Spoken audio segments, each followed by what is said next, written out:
Welcome, my friends and enemies. Glad you are here. I enjoyed the second story, the YouTube channel. Link is in the description. I enjoyed it so much last time, talking about modern slop that we're getting for women. And I figured, why not do another one? And this one's actually a topic I enjoy talking with. And if you've ever heard me talk to Crimson Law or Matt or Sage, really anybody that I've ever talked to on this channel, more or less, when we ever talk about villains, this kind of becomes more or less a go-to. Like, it's one of the big problems I have with modern writing, whether it be in books or whether it be in games, movies, whatever the case might be. It's just, we don't get good villains anymore.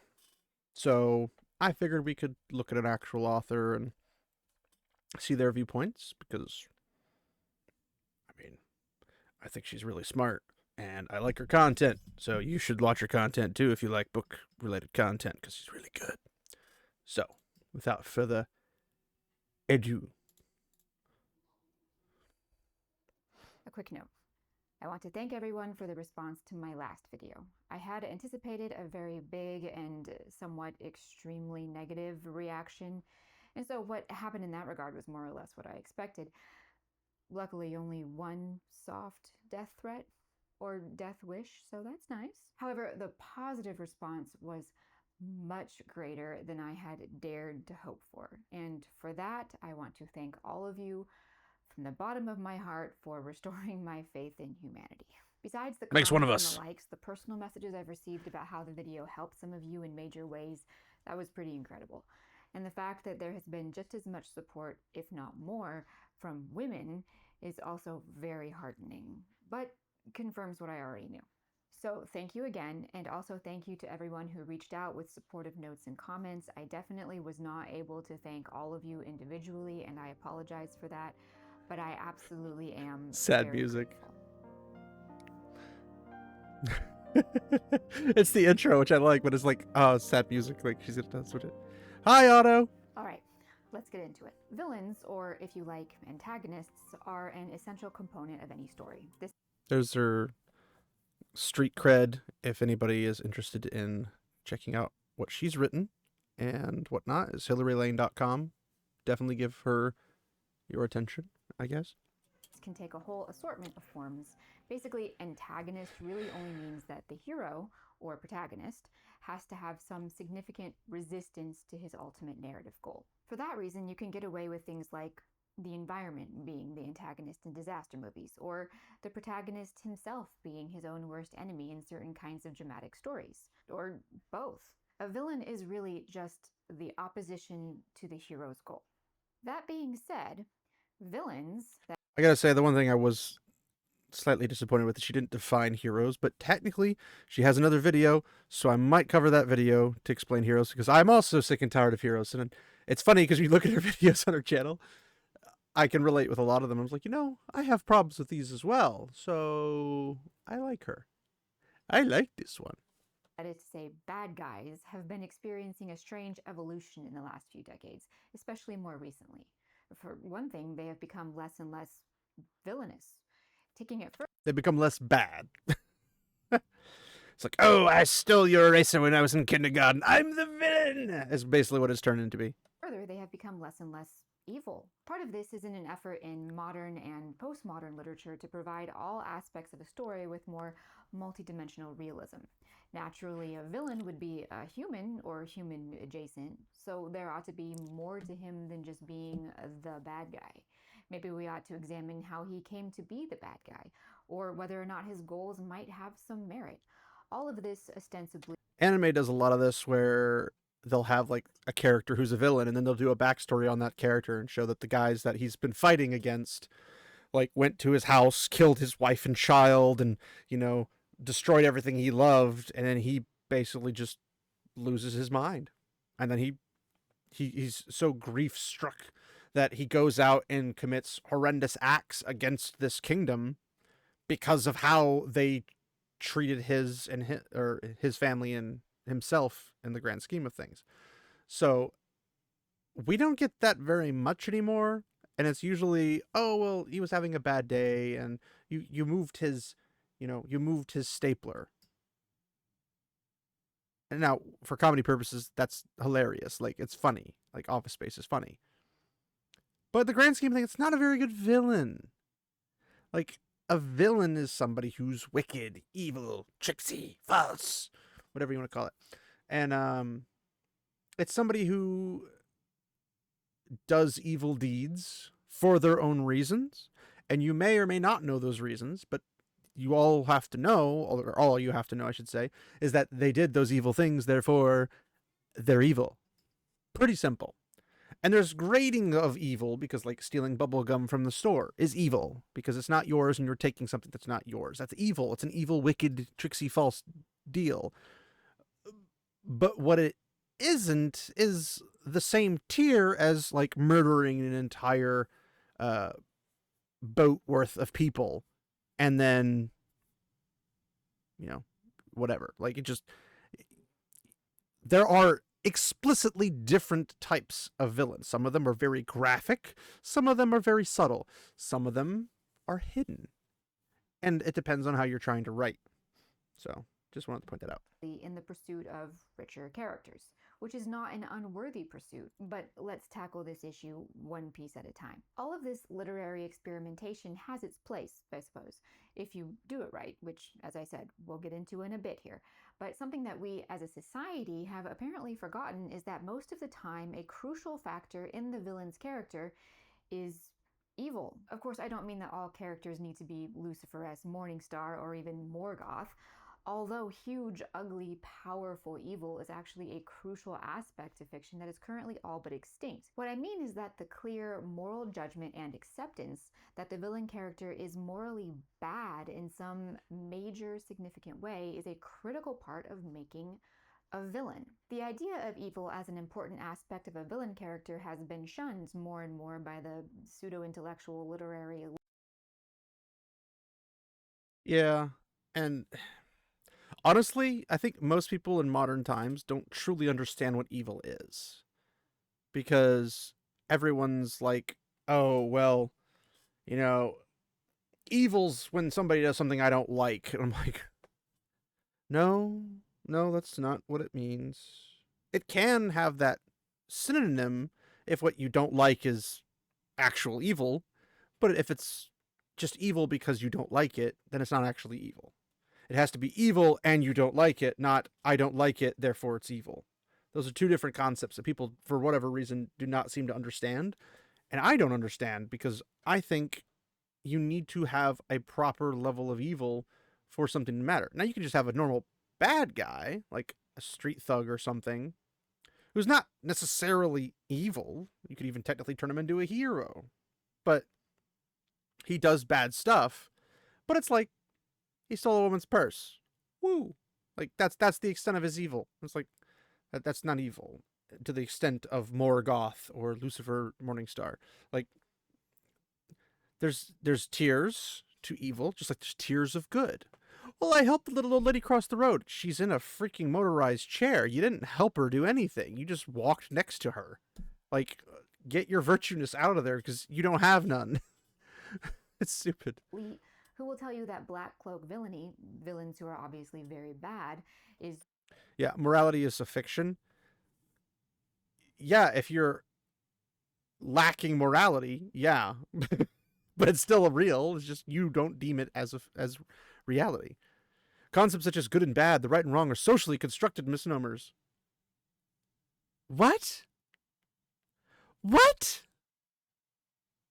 I mean, if you're a subjectivist, I guess that makes sense. But if you're an objectivist, no, you're not. Moral objectivism says, despite the social construct, it's right or wrong. That's why it's objective. childish and unrealistic. There might be a case to be made for degrees of nuance depending on the specific story being told, but this mindset isn't apparently referring to degrees of nuance, but rather a complete overhauling of our concept of bad. It's not difficult to analyze the progression of thought here. I don't know if it's an overhauling of bad as much as it is people just don't know what bad is. People think they know what bad is. People think they've seen evil. They think they've seen the bad juju. They don't actually know what the bad juju is. That's the problem. Because if they knew what the bad juju was, then when they saw it, it'd be easy to spot. Now, why do we think Sauron is the bad guy in Lord of the Rings? Well, he corrupts good. He takes good stuff and twists it. Rather, his boss did, and he kind of just continued the practice. But he destroys villages. His orcs doing innumerable evil acts. There's constant destruction following the path. But if you're like a postmodernist or something, you're sitting here going, but he started an old booming industry. He's employed lots of lots of immigrants, and he he's done all this great stuff to help people have something in their lives. Like you can go off on that if you followed the series we've done on the Tolkien Society and their presentations. You know what I'm talking about. But you can take anything and twist it to whatever direction you want to because of whatever reasons you're thinking of. But to say that we now we understand it, it's like no. Most people are devolving in their understanding of evil, not increasing their knowledge. People looked at human characters who weren't evil incarnate and recognized that it was highly improbable for a person, even a villain, to be pure evil, that is 100% evil, which is actually true, yes. But then their conclusion was that evil must not exist, like at all. I shouldn't have to explain how fallacious this logic is. It's like saying because mushrooms don't cover the entirety of any surface on which they appear, mushrooms don't exist. It's silly, but we're going to break it down later. And if I'm in a very, very good mood, I might even provide sources for further reading. But the point is that modern fiction writers have arrived at a point where I love the dry humor. I love it. the concept of evil has been rejected as non-existent. Whether it's Guillermo del Toro insisting that monsters are the true heroes of all monster stories. I mean, they can be if you write the story in a particular way. I mean, it's an interesting concept, but at the same time, it's not inherently true. And monster hunters are the real villains, or writers like Alex Lake, who insists that Satan in Milton's Paradise Lost was sexy, thereby making it difficult, apparently, to root against him. Or rearrange. Somebody's sexy, I can't root against them, actually. Yes, you can. The moral ideas in the story of Hannibal Lecter to make him a kind of moral neutral, made morally acceptable by the act of being accepted by Will Graham, I guess. Deleting the inherent evil of a cannibalistic serial killer to Fuller allows him to explore this character as something other than a villain. So it's one of those things where you take a character and you're trying to humanize them, empathize with them. And this is the problem with empathy, is because, one, it's virtually impossible to literally empathize. It's virtually impossible to empathize with somebody else because you and them are inherently different beings. You're not the same person. You cannot see the world the way they see the world, and they cannot see the world you can see the world. You might experience similar events, but it doesn't mean that every grain of you, all the way down to the very strings of DNA and the atoms of your body that you're composed of, inherently encounter things the same way. Like, they might lose a parent, you might lose a parent. I know what they're going through, you might say, because you lost a parent. But they lost a parent differently because they might have a different relationship with that parent. That parent might have been abusive, whatever the case might be. So what they're going through, you don't actually know. So trying to empathize is kind of well, to put it bluntly, kind of a dick move. Because you might not actually understand them, and you're declaring with virtuous intent to say, I know exactly what you're going through. You don't actually know what they're going through. You think you know what they're going through. But if you stopped with, I understand that losing a parent is not a pleasant experience, and you'd be closer than saying, I understand because I lost a parent. Because it might be a little bit different for everybody.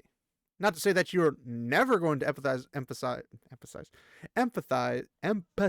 Wow, why is it words, always words? You might try to empathize with somebody, and you might be able to empathize. Wow, my tongue will not work.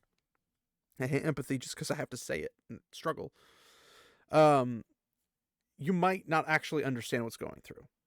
And if you're not understanding what someone's going through, the ultimate point is going to end up being you give them a false sense of shared camaraderie. Like I have gone through what you've gone through. I've experienced what you've experienced. Blah blah blah blah. Except you haven't, because if you had loving parents and they didn't have loving parents, despite them maybe not being abusive, but they might not be as loving as you, they might be happy they're gone. They might be gleeful. They might be sad. They might be apathetic. You don't know. But what you experienced might not be what they experienced. You can sympathize with them because you're saying, I'm sorry for your loss. My condolences. Because you're not saying, I've had the exact same, like, I don't have to have lost a parent to sympathize with somebody who has lost a parent. I've lost stuff. Obviously not to the level of a parent, unless I have, which I haven't, but you get the idea. But empathy is going to push it to a further grade, and it's not something you can necessarily add to that picture. So trying to do that with creatures of evil and saying, Now, for all intents and purposes, a monster is definitionally called a monster because of a small little itty bitty bit. But to actually be a monster, you have to behave like a monster. Now, you could have a monstrosity, like a beast or something, that's actually a hero. So it's a monster in like title only. It's not actually a monster. You might have a monster that eats the bodies of its enemies, even if they're evil. And people see that as the monsters behaving evilly. Evilly? Behaving in a way that's evil. We'll go that. So it's not necessarily inherently that the person's just gonna be evil just because they're a monster. So the idea that we can take somebody who is evil and make them humanized while trying to just make it like, well, monsters good, humans bad. It's not a bad concept. It's just how you do it. What kind of monsters are they? Are they monsters that do evil? Are they monsters that do good? These are questions that need answers. It also, it's worth noting, defanged and dulled Hannibal Lecter into something very boring and ordinary. An incredible feat, if you ask me. Side note, it is insane to me when people tell me that Satan was the most interesting character in Paradise Lost. I found him dull and petulant, a bitter, pouting child making constant justifications, all the while refusing to take responsibility for his own actions. The genius of Milton's Satan was that he painted the devil to mirror the ways in which humans refuse to take responsibility for their own evil and villainy. I find it very telling when people call him relatable. If you want someone else's opinion, I mean, he can be relatable if you refuse to take responsibility. That's a problem, but yeah. besides my own on that one, you source maniacs, try C.S. Lewis's preface to Paradise Lost. There are two things that we need to Always recommend C.S. Lewis. know here before we dive into the villain abyss.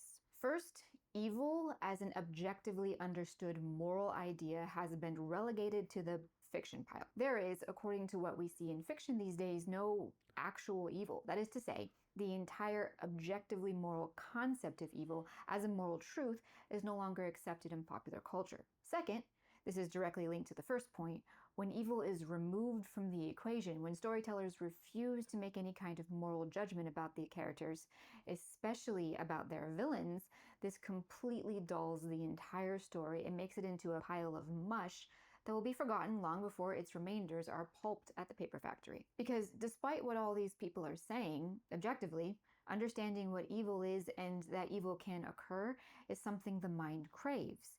But the bottom line is that stories can't survive evil being removed from our entire understanding of what makes bad guys bad. What makes a bad guy bad is this concept of evil. It's not their traumatic childhood. It's not that one horrible thing that happened to them. It's not society or oppression. Evil is something else. These things are merely the catalysts for choice and change. Choices they make, by the way, that get them to their destination.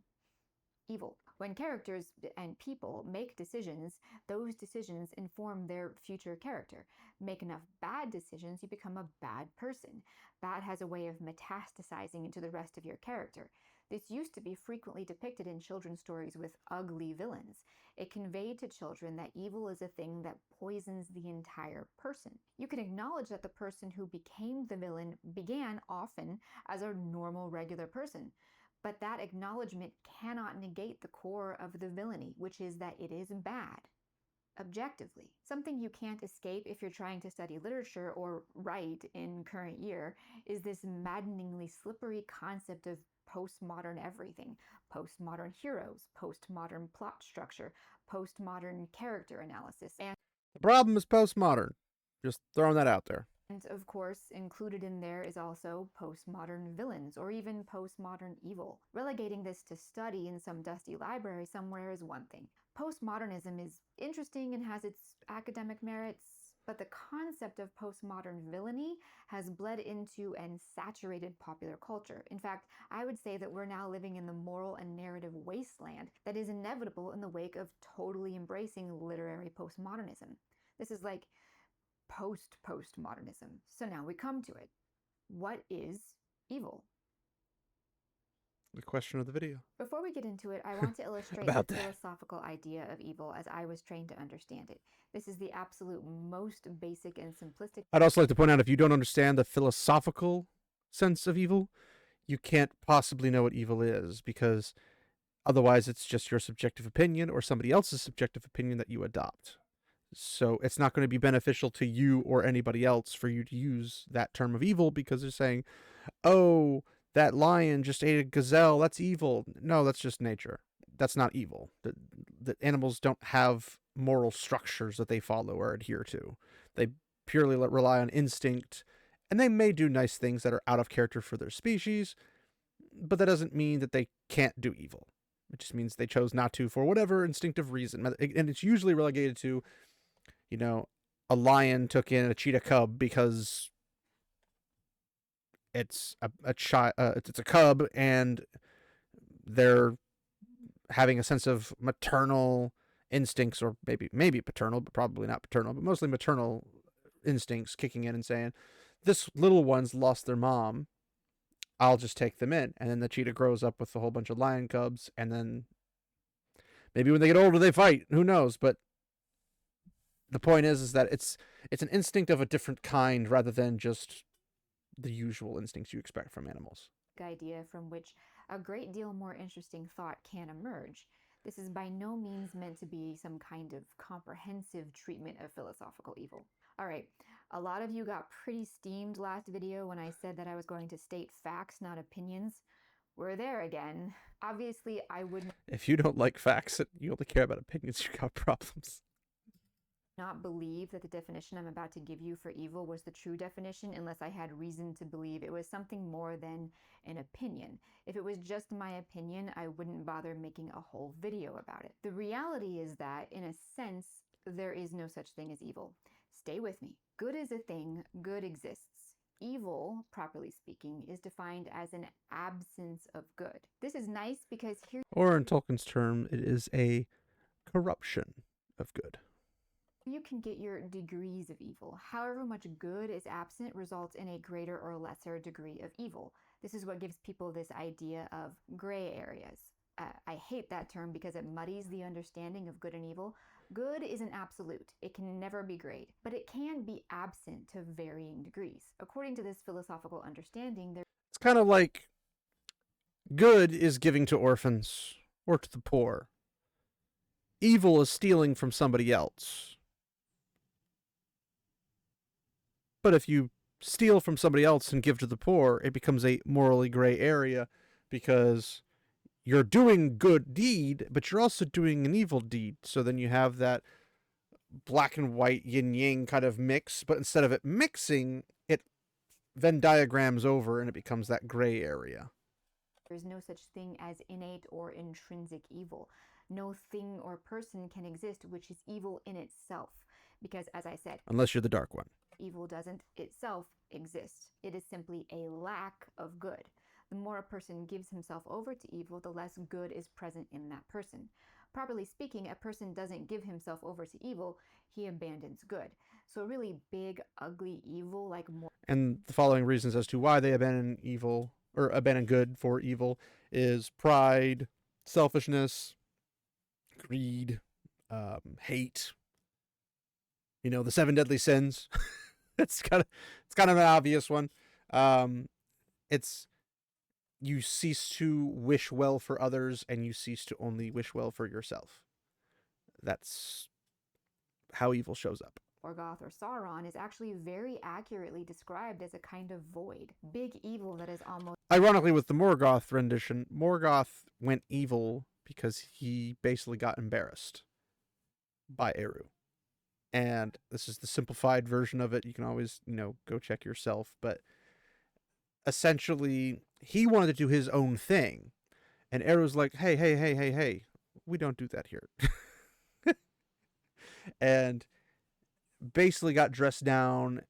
He didn't like it. And thus decided to do his own thing completely after he got, quote unquote, away from Eru. And then when Eru's, quote unquote, not looking, he does his bad stuff. And that's more or less how you come to the conclusion evil is there. Most utterly absent of good would be like a moral black hole that absorbs all light and has a kind of magnetic pull. Side note, to aid in clarity, when I say evil absolutely exists, I mean that evil is absolutely definable. When I say that philosophically evil does not itself exist, I mean that it is not a positive, substantial entity in itself, but that its existence is reliant on the existence of good, which is a positive, substantial entity in itself. This whole thing is sometimes called privation theory, a term I hate, but I kind of hate terms in general. But if you want to, you can either Sadly, we have to use terms, otherwise we don't understand what we're talking about, so open a separate tab in your browser and type in privation evil theory and do some reading, or if you'd prefer curated sources, you can look up one of the titles I have on the screen right now. And there's a couple of them if you want to. All of you listeners out there, just so you know, there are currently sources on the screen. Tertullian. That's always nice. Thomas Aquinas. Hey, look at that. Thomas Aquinas, Tertullian. Huh. No. Augustine. This summary does an excellent job at highlighting a possible reason that many find it attractive to reject this philosophical understanding, which is that the privation theory places the responsibility for evil on mankind, not some mysterious outside force. Let's move on. Of course, the unfortunate I think you just sips. byproduct of this philosophical foundation is that it presupposes the existence of objective good. Although, if you don't believe in objective good, that means it's not possible for there to be an objective absence of good, which means good. Ironically, if you don't believe in objective good, it doesn't matter because it's objective and it's outside of you regardless. So your opinion on the matter doesn't matter. It literally doesn't matter. It'd be like saying, going outside, seeing a bunch of cars and saying, I don't think cars exist. And then you, in your mind, just block out every car that ever exists and just green screens it to look like just it's not there. But if you walk in the street, you're going to get hit by a car. Sorry. Good and evil are whatever you define them to be, which means there is no good and evil, which means you can do literally whatever you want and no one has the moral right to stop you. So I guess that's nice for you. For the rest of us living in the real world, understanding and then accepting that evil is something that is definable is a critical element in appreciating and then also in writing good stories. Just as heroism and heroes can't be examined or written well without understanding morality, villainy and villains can't be examined without understanding evil. Now, here's the thing. Modern 20... I'll add to that, because that's what I do. I fully agree. And this is why when you get to classic examples like Padan Fain, Sauron, blah, blah, blah, blah, they do evil things. But if you don't have the concept of evil, you think little things are evil. Like, oh, they disagree with me on who the best football team is, or who best baseball team is, or who the best e-sports team is, whatever the case is. Oh, they're evil because they disagree with me, because disagreement is apparently now an evil thing. Which is weird, because it's not. It's not evil to disagree with somebody. But some people think that way. And in thinking this way, it puts us into a position of a strange mentality of, if I can't have an evil character do evil, what can I have the character do? Or if my character is evil to me, but every reader with half a brain cell will look at it and say, that's not evil. Or that's the best evil you got? Like, that's what you can do? It'd be like saying a rendition of Pride and Prejudice, but there's an evil character, and the evil character, the only thing they do the entire time that's considered evil is like kick the leg of a chair out from underneath somebody. Maybe it's another rival man, or it's underneath the seat of a woman they despise. That's their evil streak. They're evil. I mean, yeah, it's a dick move, but that's not evil on the tiers of evil available. You pick the bottom one? That's your villain? 21st century society, especially 21st century literature and philosophical thought, is largely the result of a bunch of random French guys yelling at each other in between trips to the opium den and absinthe vendors at their mistress's apartment. In case The enlightened ones. it's not obvious, I'm making a joke.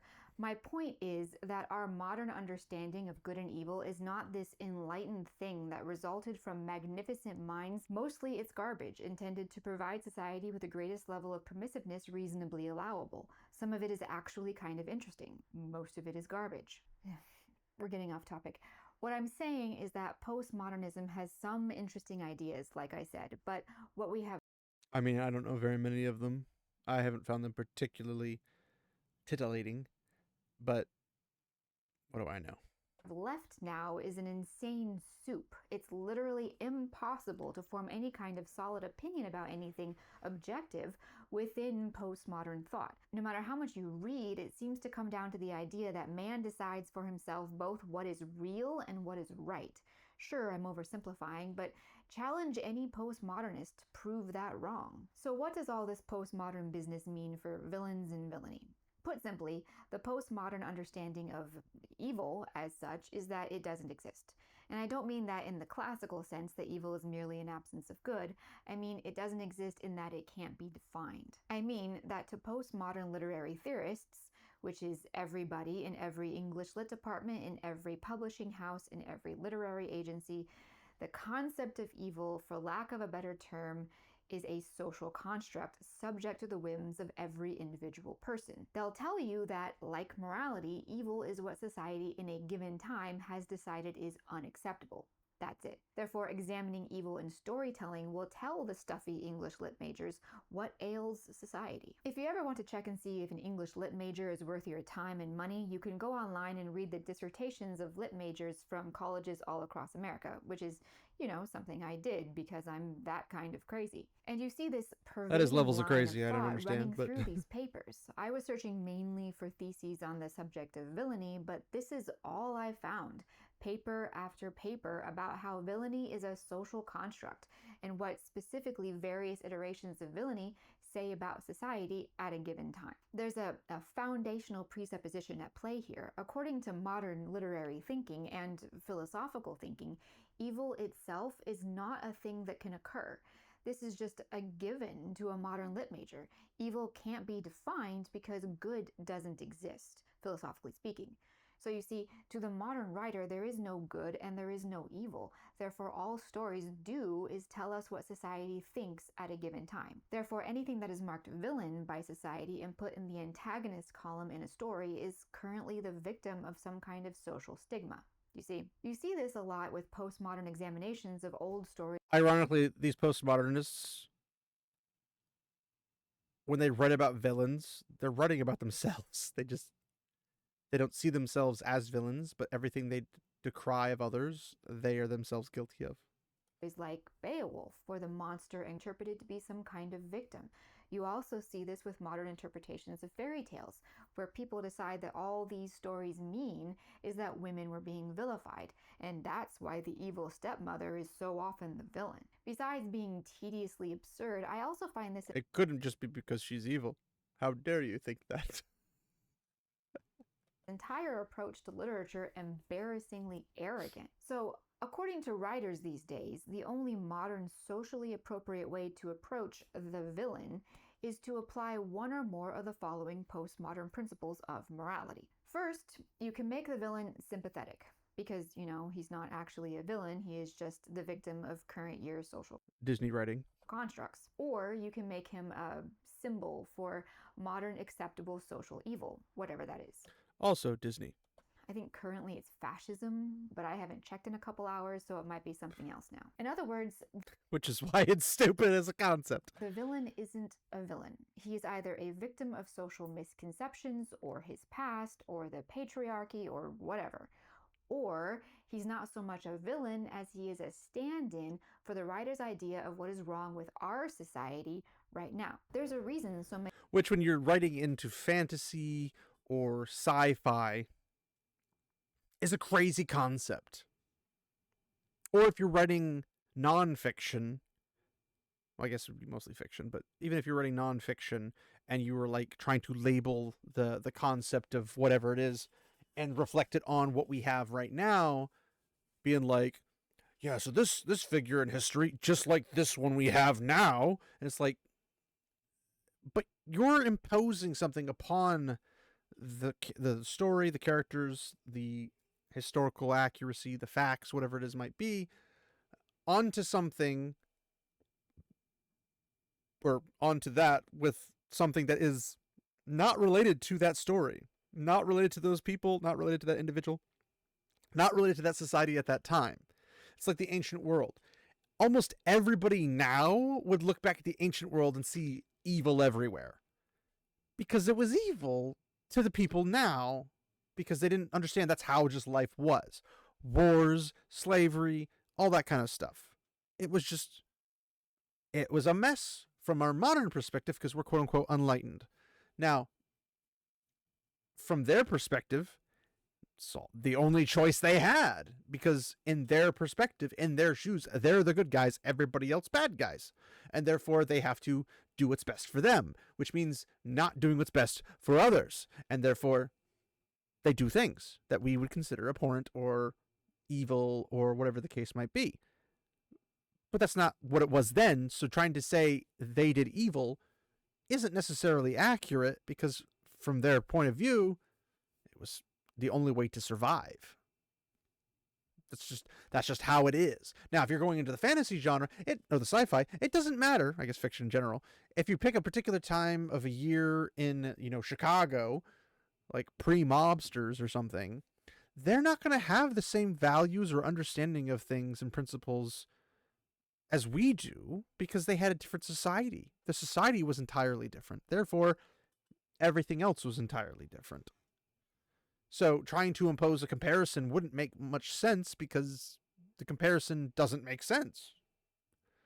Now, if you're in a fantasy world, when you have dragons, fairies, monsters that talk, elves, humans, whatever the case might be, their problems and their plights aren't going to be the same as modern society, because they don't have a modern society in that regard. If you're going into sci-fi, they're about exploration, they're about interacting between multiple planets, colonization, whatever the situation might be, because they're trying to survive, they're trying to thrive, they're also trying to stop the bad guys from wiping them out. And every different faction's going to believe they're the good guys and everybody else is the bad guys. The Empire thinks there's the good guys. The independent factions, they think they're the good guys. That's because that's their stance. That's just how they are. So trying to post it as some sort of a weird, well, they're just like us now. They still have the same bad people that we have. That's stupid. Many of the biggest popular productions these days feature fascism or the patriarchy or whatever happens to be big and trending on social media as the big bad guy. It's worth noting aside from what she's about to say, most people that talk about fascism don't know what fascism is, and most people who talk about the patriarchy don't know what patriarchy is. It's a very weird world to live in. Time to time, there's also a third option, the one in which the villain, was right all along, and he just went about it the wrong way. Done right, this is the only variation on modern villainy that's even somewhat tolerable. It's just basically never done right. Before we get into examples, I want to take a moment to talk about the problem with the overemphasis on sympathetic villains. We'll discuss this a little more when we look at examples, but this is one of those good things, bad things situations. The idea with humanizing or making your villain sympathetic is that it makes the character more interesting. In the cases of characters who are not, Lucifer S. Morningstar or Morgoth, in other words, characters who are people too, it also lends believable realism to the story. This is all true. But the problem comes when the writer tries to locate the specific ways in which the villain ought to be humanized. Take this article, for example. This details some pretty good tips for constructing interesting villains. I particularly want to highlight this quote, however. The best villains are the ones who are trying to do good, not the blow everything up type. Your bad guy can't go around kicking puppies all day. He shouldn't be pure evil all the time. Show him tucking his daughter into bed. Show her helping an old lady across the street. Show him jumping in front of a runaway horse to keep it from trampling some beggars. Just like your hero needs to be flawed and not perfect all the time, your villain should show some light in the midst of all their darkness. Because even if they are a terrible, horrendous person that, enslaves, grapes, and, exploits people all the time, they still care about theirs. They'll still treat their family well. They'll still be nice people to those around them that support them and help them get to where they are. They're not always just dicks to everybody every single time, every which way. Like, they actually will do good things, again, for themselves or for their kind, as opposed to doing it in a general speculative way. So, in this particular instance, it's a good way to show. It's like, yeah, you can have a human villain that does a lot of bad stuff, but hey, they did something good here, which is kind of throwing you a little bit of turmoil, because it's like, well, they are a good father, they are a good husband, they are a good wife, they are a good mother, they are a good grandparent, they are a good worker, they are, whatever they are, but they also do evil stuff. Now, this isn't wrong per se. It is more interesting and often more realistic to show that there is still some good there that's very much in keeping with our view of evil as an absence of good. But it's not sympathetic in the way the postmodernists think of sympathetic, just FYI. 99.99% of the time, there will still be some good remaining. But it's her examples here that I want to point out. When a character who is a villain abandons goodness as he gradually comes to embrace, for lack of a better term, the dark path, he will, in a sense, pick and choose what good remains. And the goodness that he chooses to hang on to will be in keeping with his character. A narcissist who is only out for his own benefit might still experience enough of a fatherly bond to tuck his daughter into bed at night, sure, but he's unlikely to be moved to action by the sight of some beggars in danger. A lot of unrealistic, sympathetic villains stem from this problem. The writer started out with the best of intentions, but wasn't sure where specifically the villain's goodness still remained. Most often, this is due merely to the fact that most people see villainy as a social construct. So, to those writers, goodness and badness are pretty random and open to subjective interpretation. So they just randomly pick good traits that they think are most likely to tug at the emotions of the audience. The traits are not usually consistent with the person's character. So it creates contradictions that don't ring true. This kind of thing is done by writers to create uncomfortable contradictions that would supposedly be compelling to the audience. But in the end, it's just contradictory. But aside from issues of bad writing like that, you probably don't really need me to tell you that most modern writers' sympathetic villains have just become a synonym for the real hero of the story, which again goes back to a rejection of the concept of good and evil. In a postmodern literary society such as our own, we can no longer just, engage with the story. It all has to be meta. The story isn't what's important. What's important is the story's meditation on, or examination of, or deconstruction of some aspect of society. This isn't a villain, it's what evil, vicious society has decided unjustly is villainous. Objective reality no longer exists. Now it's just your truth and my truth and social constructs. If you think such a world can ever create a meaningful story, much less villain, you're in for a long, rude awakening. In the same way that modern artists have to perch next to their random canvas of cerulean smears and banana peels and then explain to passersby that it's a meditation on, I don't know, post-colonialism. That attitude permeates not just art, but also literature. You and I and everyone with a brain knows that this is boring. Approaching villains like this is boring and also toothless. Stories are meandering, pointless wastelands that can't do anything. I'd like to point out postmodernism is pointless, toothless, and useless. So easy to just skip past it. Anything, because without the certainty of some kind of good and evil, nothing actually matters. There are no heroes, there are no villains. Who cares who wins? Who cares what happens in the end? Nothing matters. Let's all go home and eat dirt or whatever.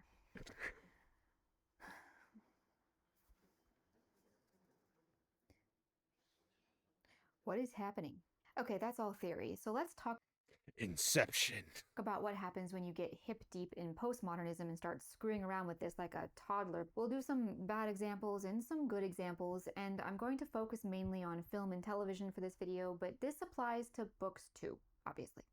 Let's start with The Fall. Never heard of it. I watched what I could of this for Gillian Anderson. I liked the premise of a cold, seasoned investigator versus a vicious reptilian serial killer. Here's how it went with The Fall. I've watched and read some interviews with the writer, and I've been able to more or less cobble together his storytelling philosophy with this villain. First of all, like all good, trendy writers these days, he's humanized his villain. That's fine. There's nothing really wrong with humanizing a villain per se, as we've discussed. So in this case, when we're shown so much of the human side of the serial killer, one assumes it's meant to make us feel uncomfortable. It's heartwarming how well he treats his wife and child. It's horrific how cold and disgusting his murderous urges are. The juxtaposition, I think, is meant to be uncomfortable. As I said in my video about morality and heroism, making the audience uncomfortable is a cheap shortcut to grabbing their attention. It doesn't require good writing. It is not good writing. Okay, but remember, Alan Cubitt's villain isn't a villain because villains aren't villains anymore. So instead, he's a representation of social constructs. So he is either going to be a victim of society in some way, or he's going to be a representation or meditation on what the writer thinks is wrong with society right now. This fellow is a nice, masculine-looking guy who's killing lady folks, so what do you suppose he's representing? If you guessed big, bad, toxic masculinity, you would be correct. Show them what they've won, Vanna. Nothing. Existential dread, I guess. A little artificial manufactured social disruption. Alan Cubitt wanted to I like this one.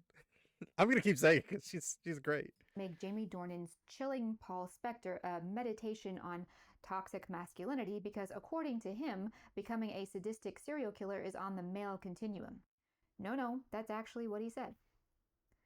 This writer, Except they're like males, I should say, male behavior is capable of that. It doesn't mean that it's inherently the go-to. It's not necessarily going to happen. It's not the way. Otherwise, this guy himself is going to do this. But odds are he's probably got a higher chance of doing this than another random person because he's the one talking about it. chose to build the entire idea of his villain character, Paul Spector, around various unspecified observations he had made about toxic masculinity and male violence, as if somehow all men are secretly serial killers. Okay, Alan, that was his foundation. That was the big, compelling social theme he wanted us to think about. He wanted viewers to acknowledge the idea that sadistic violence was, as he said, a natural continuation of masculinity. Feel free to discuss that one amongst yourselves. I'm tempted to dump a bunch of sources here debunking the whole men are violent monsters by default thing, but this video isn't about male violence or whatever, yet I know that there are some viewers out there who will hear me make these apparently insane and wild claims like men are not naturally predisposed to becoming sexually sadistic serial killers, and you'll be like, there's no source, therefore this entire video is lies. Sure, men are more aggressive, but aggression does not equal sexual sadism. I'll clarify for her, since she probably didn't think about this at the time. Men are capable of aggression. We can be aggressive as men. It doesn't mean we're aggressive in every way possible for everything all of eternity. If you need someone to hold your hand and tell you that no, every living man in the history of creation is not literally Jeffrey Dahmer, this might not be the video for you. Might not be the existence for you, because you're going to have a bad time. Moving on. So in this example, the villain is, as I said, not a villain, but an opportunity for the writers to make the viewer think. Again, using stories to induce deep thought in your audience is a benign thing. It can be good, it can be bad. It's bad when the line of thought is faulty. This makes it bad for two reasons. One, it makes the story collapse, and two, it influences the minds of viewers. Propaganda. I'm saying it's propaganda. I used to think that I hated all moralizing in stories. Eventually, I realized that what I hated was false moralizing. There's nothing worse than a story that has as its primary function shoving false truths down your throat with a giant toilet plunger. Paul Spector is... I mean, there's morality in everything that involves moral beings. If you have moral beings, you have morality. So you have moralization. So, if you're telling a story about frogs, but you moralize the frogs by saying, in the frog's own universe, as they're talking to each other like humans would, they have good and evil, right and wrong, all that kind of stuff, and then when somebody acts outside of that criteria, then that's where you say, oh, that they're committing evil, and you're moralizing it. Obviously, frogs are not moral beings. They don't have the capacity for morality as humanity does. Humanity is capable of morality. Doesn't mean animals or creatures that are not moral beings cannot do moral things. They can do the right thing from the perspective of a moral being, not from their own minor point of view. It's a little different. Just one of those villains, and he collapses like a house of cards if you try to apply an ounce of real-world logic to him. Analyzing this character specifically isn't really the function of this video, but let me just say that there was a lot wrong.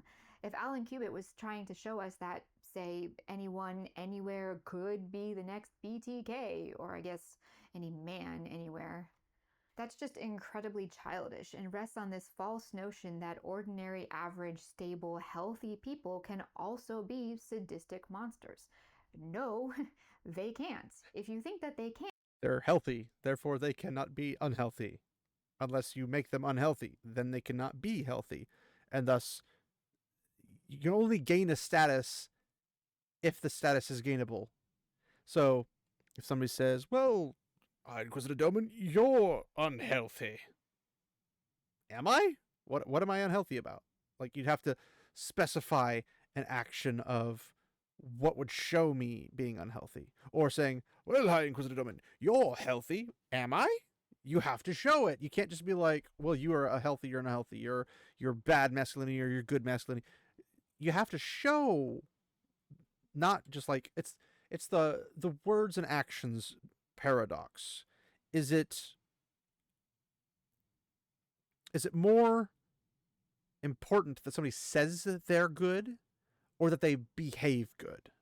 Is it more important that someone says, I'm not villainous, while they're behaving villainous? Well, typically actions speak louder than words. It's the whole reason that's a thing. because actions speak louder than words. You can say all day long, I'm fill in the blank, and then you have to, like, okay, you claim that, but are you actually that thing? That's the real kicker, and that's the real important detail. And that's because Hollywood has tricked you into thinking so with stories like this. What then? That evil serial killers are people too? What's the point of that exactly? Both of these issues stem. It means let the serial killers live. Let them serial kill, because clearly Hollywood's full of serial killers. From a postmodern and they want to get away with it. Understanding of evil. In the first case, that sadistic serial killers can be regular people too, you have to disregard the idea that an objective absence of good is what. I'm not saying that they can't be real people. I'm just saying that they're not inherently the same real people that we would experience. Like, you could walk down the street, say hi to your neighbor, and then find out later that your neighbor, who's really nice and mows his lawn, says hi to you, invites you over for barbecue grills and stuff. Yeah, they've been murdering people for 15 years. Because they can be a real person and be evil. It's not impossible. But it's not a systemic level grade thing, which is what Hollywood seems to want to push towards. It is necessary for a person to tip off the moral cliff into actual murderous sadism. If a person lacks that much good, how can they ever be a good husband and father? It makes no logical sense. On the other hand, if you're trying Well, they're not logical writers, so that's why. To say that anyone can be a serial killer, that suggests that either all people are devoid of enough good to make them constantly a hair's breadth away from becoming a horrific, violent monster, or there's no need for a lack of good in order to be a horrific, violent monster. Do you see how it all just breaks down if you try to apply logic? All because this villain is not a villain. He's a postmodern meditation on, apparently, the inherent sadism of masculinity. Okay, let's look at a different kind of terrible villain. This is Scandal's Mellie Grant. In the beginning, she was an antagonist. I didn't watch to the end, so I don't know how she turned out, morally speaking. I know she became a Republican president, so probably that means she was still a villain. I don't really care. I want to talk about those early seasons when she was a pretty straightforward, reasonably hateable character. Smart, tireless, and unyielding. She acted as a constant counter to the somewhat good efforts of both Olivia and her husband, the president. A few things to know.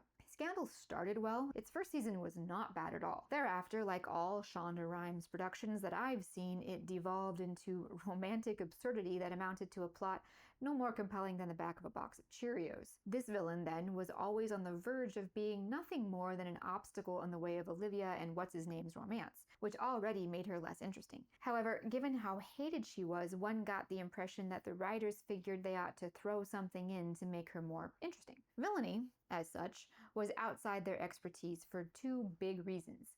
One, you can't have straightforward villainy if good and evil are social constructs. And two, like a lot of modern writing, there's a kind of moral cowardice to it. It's easier to say everyone's basically bad or everyone's basically good than it is to say that someone is morally right or morally wrong. That's cowardly writing. So anyway, being the scorned wife was wearing thin. They couldn't say one thing or another about whether or not this character was morally bad, because that doesn't exist. And they didn't have the guts to commit to that kind of thing anyway. But because they were also apparently drawing a blank in terms of writing talent, they could think of only one thing to do to make her interesting. Make her a victim. This is in keeping with the modern accepted understanding of fictional villains, that they are some kind of social commentary.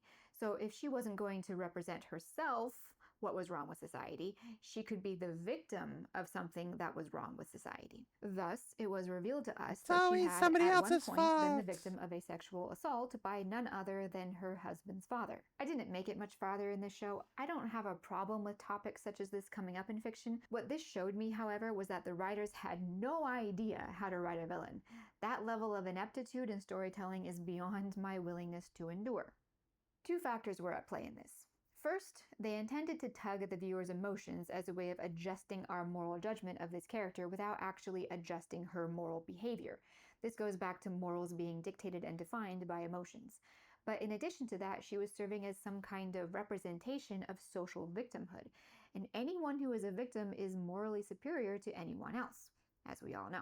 The The first season of Prodigal Son gave us a wonderful villain in the person of Dr. Whitley, the incarcerated serial killer father of the eponymous prodigal son, Malcolm Bright. The second season wasn't very good, but the first season spent a lot of time exploring the I haven't watched those, fascinatingly by the way. complex salad of conflicting personality traits within Dr. Whitley.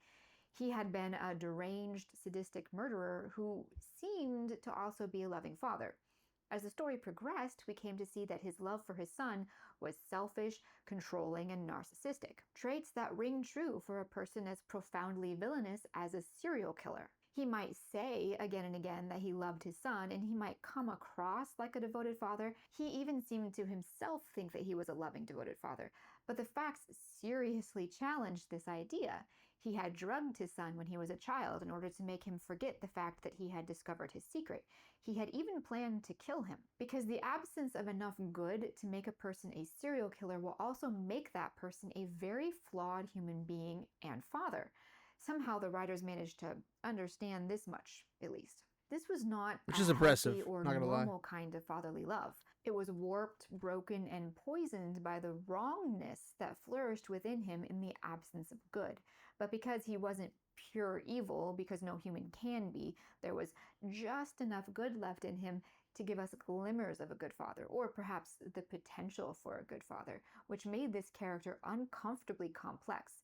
And this was true discomfort, not cheap artificial discomfort. Contrast that with the gradual softening of Bryan Fuller's Hannibal Lecter. Mads Mikkelsen might be one of the most interesting actors alive, and in the first season of Hannibal, he did an insanely good job with that character. Where Anthony Hopkins had opted for a more directly monstrous perversion of humanity approach to the character that was accomplished by filling him with uncomfortable contradictions, Mads Mikkelsen instead opted not for contradictory elements, but an absence of what should have been present, resulting in an almost void shaped like a man, making the personality of his Dr. Lecter into a kind of moral black hole, a person almost entirely devoid of good, as close to pure evil as a human being could get, fictionally speaking. He was fascinating the way a king cobra is fascinating, specifically to draw you in past the event horizon where he could consume you. Literally. As such, morally speaking, this Dr. Lecter was more existentially dangerous and terrifying. However, in later seasons, Fuller chose to remake Lecter's character into more of a moral blank canvas, fully embracing the notion of moral subjectivity. So Lecter's moral blank canvas had no evil or good until someone put something upon it. That is, Fuller wanted to turn the morality of Hannibal Lecter into a love story of sorts, in which subjective morality was a crucial element. Hannibal was morally blank, waiting for some other person, subject, to define him as good or bad, and Fuller appointed Will Graham to this task.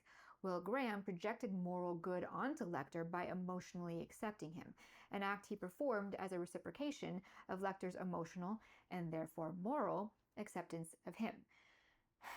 This is like the ludicrous final form of making a villain sympathetic. But let's apply what we were talking about earlier. If Hannibal Lecter isn't a villain, that means he's either an examination of something that's wrong with society, or he's a victim of society in some way. Bryan Fuller more or less... Yes, because society's like, we're gonna do horrible things to you, so you must eat people.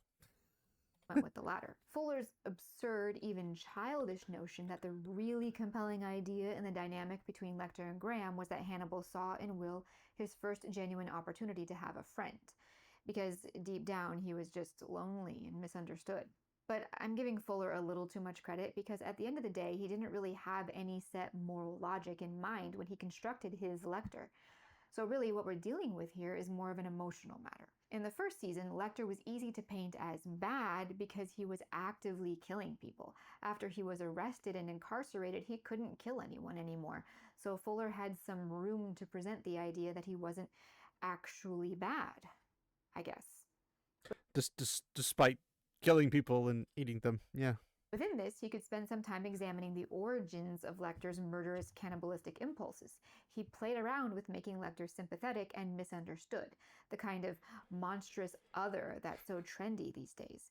And then he used emotions alone to paint the moral picture he had envisioned. Lecter was lonely. He missed Will. Will Graham missed Lecter. So the audience felt sorry for both of them. So they must not be entirely bad. Even the cannibal, apparently. So the emotional attachment that developed between Lecter and Graham served as faux morality, which is in many ways one of the most glaring characteristics of all modern moral writing. Emotions becoming the all-serving stand-in for both character development and moral truth. Basically, the goal was to absolve Lecter to some degree. But because villainy doesn't really exist, Fuller didn't have to do any moral work in that regard. There is no objective good. Therefore, there is no objective evil. Therefore, Lecter is only evil if people perceive him to be evil. And as soon as Graham ceased perceiving him as evil, he became entirely morally absolved. But not really, because if evil doesn't exist, neither does good, so there's nothing to absolve and no one did anything wrong, and who really cares anyway? Like, I don't know. The problem with subjectivism, let alone subjective morality, because if nothing was done that was wrong, then it doesn't matter. But also, if nothing was, or if something was done that was good, what does it matter? There is no matter at that point. Nothing matters. There's no purpose behind it. There's no reason for it. It's just kind of a there's some semblance of, oh, but I'm not a bad guy. I'm a good guy. I'm like, well, you can't be a good guy because there's no bad guy. Because bad guy abstraction would be evil and good guy abstraction would be good. But if you don't have evil, then you don't have good unless you're perfectly good, and trying to nail a perfectly good anything is going to be ridiculously hard. I mean, with the exception of maybe like Jesus Christ in a like the Apostle John or the Apostle of Luke or something movie where they talk about like, or the Passion of the Christ or something, because he's supposed to be the exact perfect being that's flawless. And trying to do that for any other character that's supposed to be relatable, because if Jesus is more than just relatable, like he's relatable, but he's more than just that. You're trying to do that with normal people, where we know that normal people who are not divine have more sinister goals most of the time. Like we all have a form of sinister goal. So it's not as much as what we typically might say.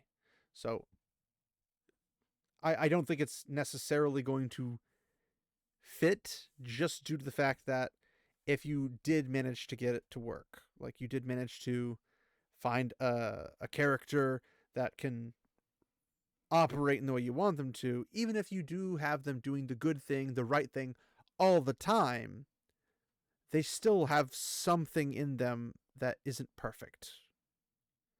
It's part of a character to that extent, because they're missing that piece of like divinity that can make them just stay good at all times.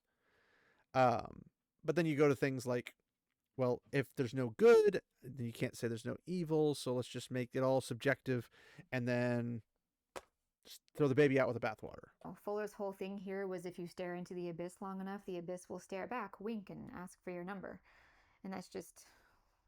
Hannibal was a visually stunning show, but morally, psychologically, philosophically, it was a juvenile, ridiculous mess. Okay, here's a good one for you.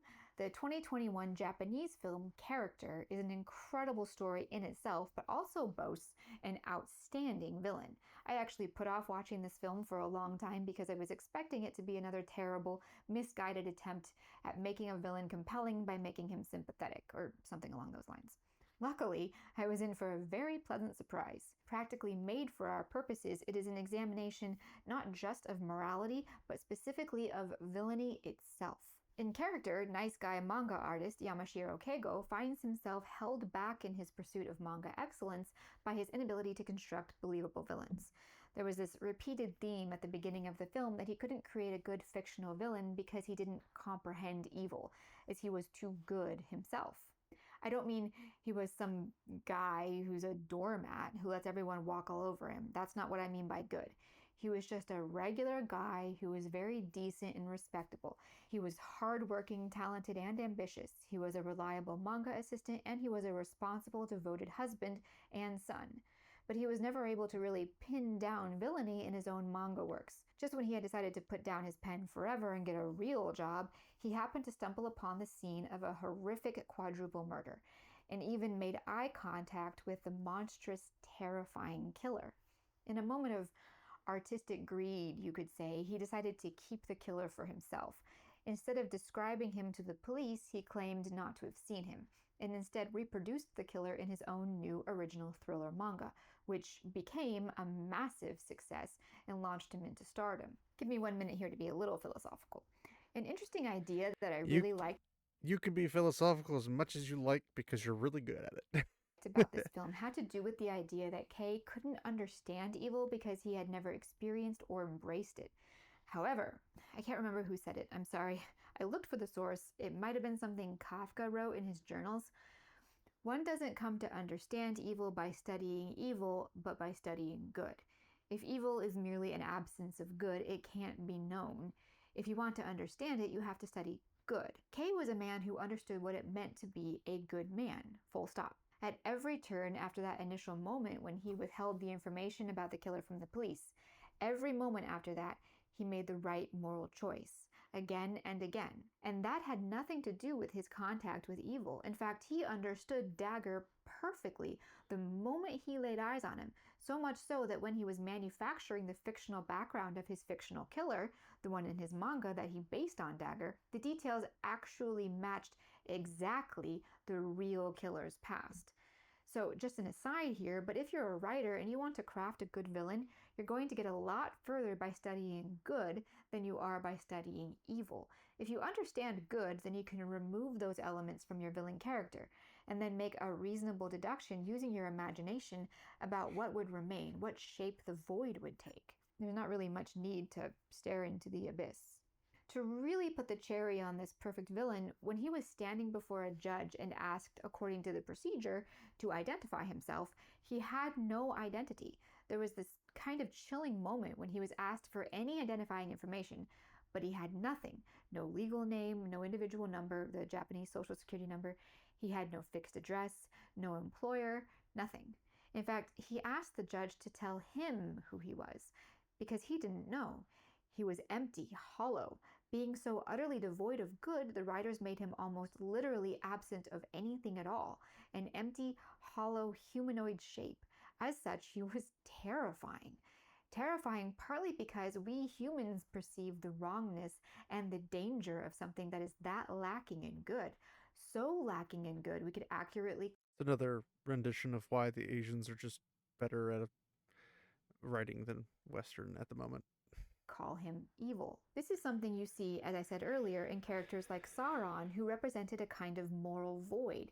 He and many of his minions, such as the Ringwraiths, were so empty of goodness that they were darkness and emptiness itself. The place of evil in Lord of the Rings is often even called the Void. Tolkien understood that villainy like Sauron was not childish or unrealistic. It was merely the most extreme advancement of evil, as it represented an utter absence of good. This idea is common in children's stories because children, more so than stuffy postmodern adults, understand that real evil is an ugliness of character that results from a lack of good. That evil old witch or that evil tyrannical king or whoever is bad because he isn't Tyrannical Rex King. Good. Or Tyrannical King Rex. Good. He lacks goodness. And you can tell because of how they behave.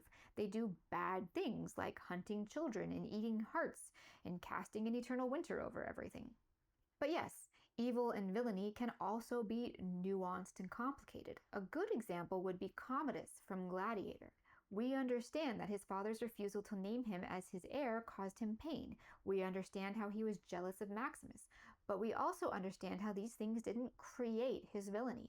They were flaws in his character that compelled him to, at crucial moments, make the choice that abandoned good, killing his father being the first big one. But then you see how each success... Well, it was also stupid of the father to say that in private rather than in public. Because if he said it in public, the entire thing would have been avoided. But then you wouldn't have a story if you did that. But you can't claim that the father was a good emperor or a good king or whatever. Like you can't say he was good at what he did, because if he was, he would know this. And he can't say it well with like a servant in the quarters. No, no, no. You have to have notable heads of state, and whether they be senators, whether they be whatever, just like enough people of renown that if they speak out against his son when his son tries to rise to power, that's how he cannot get into power, and thus it doesn't take off. But then you don't have a story, which is why they can't do that. Bad choice shaved off more and more good and corroded his character more and more until he reached a point when he intended to probably kill his nephew, a child, while also using his biological sister to produce a pure heir. Once you hit that point, there's very little good left in you, and there's also not really any coming back. And I particularly liked how they dressed him all in white for his final fight with Maximus. This might seem ironic, as perhaps it should have been black, but white in this case reminded me of unpainted clay. Unpainted, it has no personality, no identity. It's incomplete. Incompleteness, blankness, was his final evil form. It was like he had stripped himself of everything, and now all that was left was an artificial construct held together by cloth and armor. However, the majority of writing that you find nowadays along those lines presents complication within characters in the form of emotional manipulation. We covered this at length in my video on heroes and morality, but to bring back an example I used there, Jeffrey Dahmer from the Netflix Dahmer series. That was an attempt at a complex, nuanced villain, but as I explained, the emotional approach resulted in moral muddiness that ended up being widely misinterpreted as intense sympathy. A less extreme example might be Thanos in the Marvel movies.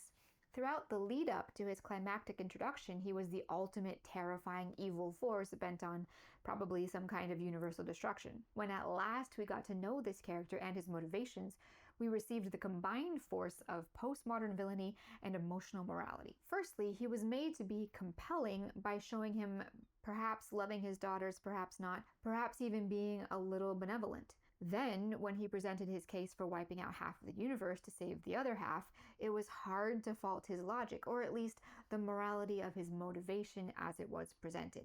Here's the issue with all that. I mean, one of the issues with Thanos is that if he snaps his fingers and it wipes half of everybody out of existence, and all it takes is to snap your fingers again to bring everybody back, he kills off half the universe. But then the universe will eventually reach the point it is at now, and he won't be able to unsnap it. And he won't be able, I should say, he won't be able to snap him out because he's already snapped. Like, it's I don't know. Thanos is just a weird concept with the whole thing, but that's just how Marvel wrote him, and it's Marvel. So what else do you expect? It's fine to make your villain sympathetic. It's fine to give him compelling motivations. But if the writer doesn't understand morality and good and evil, all of this falls flat. With Thanos, the writer went too far making him compelling and understandable. So far, in fact, that for the final film, he wasn't scary anymore. He was just this guy holed up in some backwater shack. Because when you try to say, listen, maybe he's a little right, but you, the writer, don't know how right because you don't understand or accept objective reality, you end up giving him too much good. If he has too much good, he's not scary anymore because he's not evil. He makes moral sense to some degree, which negates his villainy because it's too much good. Couple that with an overabundance of sympathizing, and now he's not entirely wrong and he's not really hateable. Audiences will subconsciously see. That's why there's the whole meme of Thanos was right. Like, literally, Thanos was right, and you're like, I thought villains were wrong. And then you're like, well, maybe he's not a villain anymore. And he becomes sympathetic, and the whole shebang switches backwards and forwards. Perceiving him as villainous or evil, or even just scary. This is partly an outcome of being unable to morally commit to something. The writers couldn't bring themselves to 100% say Thanos was morally wrong, because that would, suggest that there is such a thing as moral wrong. So they had to leave themselves an out, a little coward's escape hatch, oh, well, maybe he had a point. I don't know. Who am I to say? Cowards. Listen, folks, have an opinion. You're either going to be right or you're going to be wrong. It's not the end of the world either way, but until you actually commit to an opinion, you're nothing. You're just, a void. The bottom You're a fence sitter. line, villainy is essential. Bad guys need to be bad even if it's nuanced, especially if it's nuanced. Understanding the core concept of evil is the first crucial step in building a villain who isn't just memorable, but who is also true to the parts of life that are absolute and that resonate with every person. That's the kind of villain that stays with you. That's why Sauron is frightening to us, but Paul Spector or late series Hannibal Lecter is bizarrely not really. Because evil is more than some postmodern English lit major's meditation on what's wrong with society. Evil is a definable, objective idea, and we all know it deep down. Maybe it's time to stop pretending that evil is just a social construct and let bad guys be bad guys. If you've made it all What about women? I'm just kidding. the way to the end, I thank you for watching. I get asked with some frequency if I have books I'd recommend. I do maintain a bit of a running recommendation thread over on my website, but in addition to that, I also have a big list of recommended books. There's the website, just FYI. Across a lot of genres over at bookshop.com. My affiliate link is below. If you like my work and would like to support me, you can buy something from my recommended list or any book you want at bookshop.com using my affiliate link, and it supports me and Otto here. Bookshop is kind of the anti-Amazon, so that's fun too. Hey, if you made Which I can be all there for. I hope they have manga. it to the end and you think I'm wrong and full of crap, you don't have to support me. You can choose to support any independent bookshop you want when you're shopping on bookshop.com. And whether you like me or you hate me, I think we can all agree that it's fun to stick it to Amazon once in a while. Anyway, that's it for today. Thank you for watching, and I'll see you next time. Class act. All right. So, finalization of the rendition. Also, her description's down below. I really like her stuff. It's good. Very good. And if you think she's wrong, you're wrong. Sorry. There may be additional information to add to it, but when it comes to the actual definable features of what actually she's saying, it's not wrong. It may be incomplete if you think there's more to it, but it is not wrong. But I would definitely say she pretty much nailed it the entire time. Now, when she got to the shows and stuff, I haven't seen those shows. I don't know about them, but her explanation of them was very well done. I could more or less pick up the story and what was going on with it, rather than falling short in that regard. And I don't know why. It's just I have a personal preference towards seemingly villainous characters where they're not villains per se, but they tend to lean like their behavior can be seen as villainous despite they could be being benevolent, they could be being, whatever. But because of perception is the key to understanding things around you. So if you perceive somebody like they have this anime where this guy's walking around and he has this look about him where he looks very mean, like he's going to kick bunnies around or something. And this girl's following him, seeing what he's doing. And then he sees this guy lean down to going for like a cat. And she thinks he's going to like pick the cat up, snap its neck and throw it away or something like that. And she comes out, no! And he's just like, picks up the cat and starts petting the cat. Just like, your perception was he was a villain. But was he actually a villain? No. He just wanted to pet a cat because he saw a stray cat. And he was like, oh, little kitty. But because he appeared evil, people thought he was this particular person thought he was evil. And there's other characters in anime and manga that have that kind of a thing. It's a bit more rare to see that in just every... Hi, Sissy. You want to say hi? You want to say hi? Come here, you sneaky. The sissy has arrived, aka Lanfear. Say hi, Lanfear.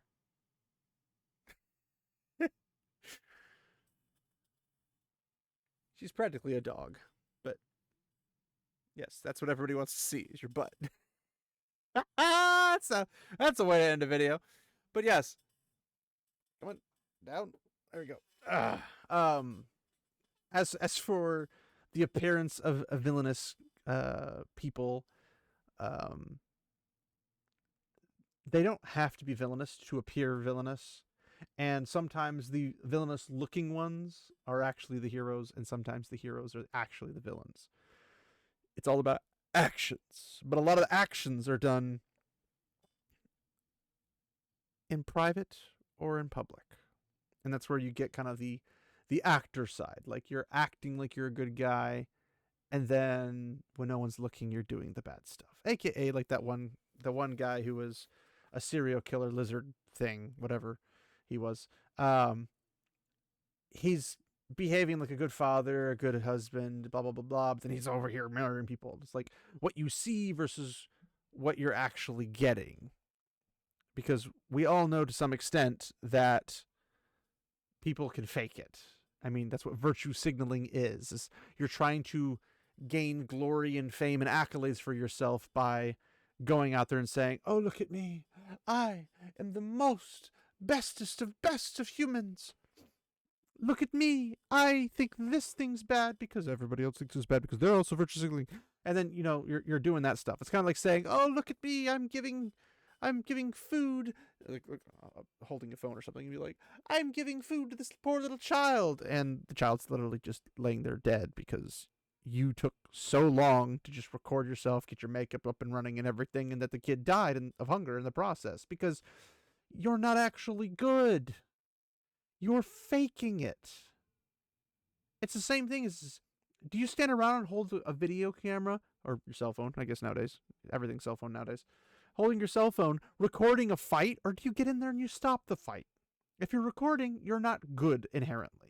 You might be good if somebody else is going in to stop the fight, and your goal is to basically get evidence so that the person who is going in to stop is helpful. But if you're the only person there and you can stop the fight, but you just sit there and record the whole thing, you're not actually good. You have to go in and actually get your hands dirty and be like, "Hey, you got to stop this. You're going to kill somebody," or whatever the situation may be. And if it's something where like, "Oh, I'm not big enough," you can shout out to them. They swivel their head. They'll either run away in terror because somebody found them and they freak out, or they'll come for you, but they're not killing the person right there, right then. And then call 911 as you're running away and be like, "I'm in trouble. Help me, help me, help me." And then they show up. They might get him. He might run away, whatever the case might be. But you at least potentially did something good because the person might still be alive and in bad condition, but might still be alive. That's doing something good. But saying like, "Oh, check this out. I saw this on video." Like, no, you stop it. It's common sense if you're in the world of objective morals, that is.